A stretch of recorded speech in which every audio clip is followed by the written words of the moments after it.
আসসালামু আলাইকুম গাইজ।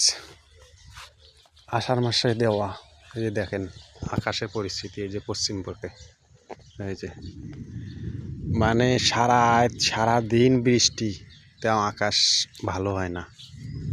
এই যে এই ধানগুলান পেকে গেছে, এই যে দেখেন ধান পাকছে, এলে বৃষ্টি বাতাস হইলে অনেক ক্ষতি হইতেছে। মানে বৃষ্টি আর বাতাসে হওয়া মাথা ভার সাত পড়ে যাইতেছে। তো এই হলো অবস্থা আমাদের গ্রাম অঞ্চলে। তো এখানে করার কিছু নাই রে ভাই, আকাশ যে কি শুরু করলো আর কি না করলো বুঝতে পারতেছি না।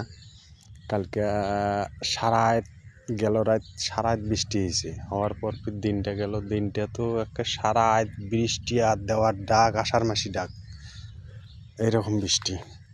তো বৃষ্টির হওয়ার কারণে অনেক মানুষের ক্ষতি হইতেছে, অনেক কৃষি ভাইয়ের ক্ষতি।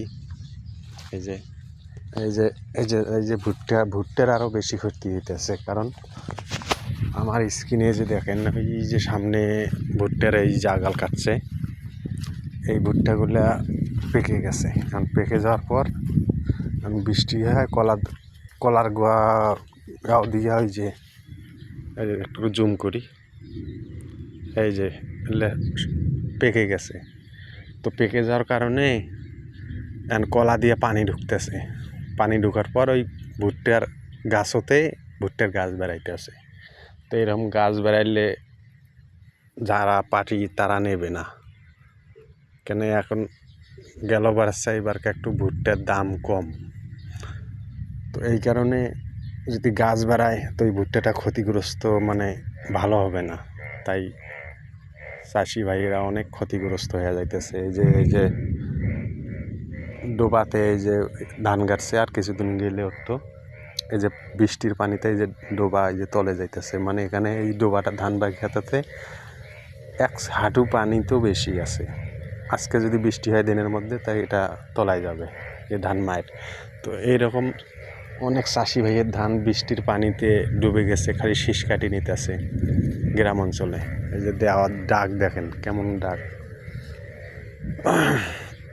মানে এখন বাজে প্রায় 7টার কাছাকাছি, আর বেলা অনেক দূর উপরে উঠছে, আর এখনও অন্ধকার, কিছু দেখা যায় না।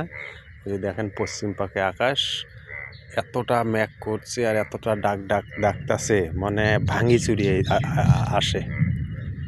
এই হলো আমাদের উত্তরবঙ্গের অবস্থা। তো আপনাদের এলাকায় কোন এলাকায় বৃষ্টি হইতেছে, ভিডিওটা সামনে গেলে একটু কমেন্টে জানাবেন। এই যে দেখেন এই যে পাট ক্ষেত, এই যে দেখছেন বিছনা করছে, মানে বৃষ্টি আর বাতাস হতে এই যে পাট একে মাটির সাথে শুয়ে গেছে। এই যে দেখেন কি অবস্থা, এতটাই বাতাস আর এতটাই বৃষ্টি। তো সবাই ভালো থাকবেন।